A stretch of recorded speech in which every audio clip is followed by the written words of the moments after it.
பக்தி மன்ற அன்பர்களுக்கு வணக்கம். என்னுடைய பக்தி மன்ற அன்பர்களுக்கு வேண்டுகோள், நீங்கள் சப்ஸ்கிரைப் செய்து பார்க்கவும். இன்று திருவேற்காட்டு வேதபுரீஸ்வரர் கோயில் பற்றி பார்ப்போம். வேதபுரீஸ்வரர் கோயில் சம்பந்தர் பாடல் பெற்ற தொண்டை நாட்டு சிவாலயமாகும். 4 வேதங்களும் வேல மரங்களாய் நின்று சிவபெருமானை வழிபட்டதால் வேற்காடு என பெயர் பெற்றது. இது திருவள்ளூர் மாவட்டத்தில் அமைந்துள்ளது. அகத்தியருக்கு இறைவன் திருமண கோலம் காட்டியருளிய தலம் என்பது தொன்நம்பிக்கை ஐதீகம்.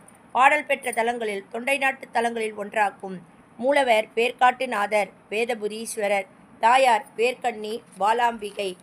மேலும் தலவிருஷம் வேலமரம், தீர்த்தம் வேலாயுத தீர்த்தம், கிணறு. பாடல் வகை தேவாரம். பாடியவர்கள் திருஞான சம்பந்தர். இத்தலத்தில் சிவபெருமான் மனித உருவில் திருமண காட்சி தருகிறார். இத்தலத்து அம்பிகையையும் திருவழித்தாயம் பாலம்பிகையையும் திருவெற்றியூர் வடிவுடையாம்பிகையையும் ஒரே நாளில் சென்று வழிபடுவோர் இம்மை மறுமை நலன்களை பெறுவர் என்பது கூறப்படுகிறது.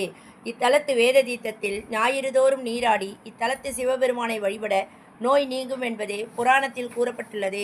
விநாயகர், திருமால், முருகன், பிரம்மதேவர், இந்திரன், அக்னி, யமன், நிருதி, வாயு, வருணன், குபேரன், ஈசனன் சிவபெருமானை வழிபட்டவர்கள். திருவேற்காட்டு மூர்க்க நாயகனார் அவதாரத்து தலம். திருவேற்காட்டில் உள்ள வேதபுரீஸ்வரரை சென்று தரிசித்தால் வேண்டும் வரங்களை வழங்குவார். அனைவரும் திருவேற்காட்டில் உள்ள இந்த கோயிலுக்கு சென்று வணங்கி வாழ்வில் வளம் பெறுங்கள். மேலும் இவரை வேண்டினால் திருமண தடை, குழந்தை பாக்கியம் கிடைக்கும். என்னுடைய சேனலை சப்ஸ்கிரைப் செய்து ஆதரவு கொடுங்கள். நன்றி, வணக்கம். மீண்டும் அடுத்த பதிவில் சந்திப்போம்.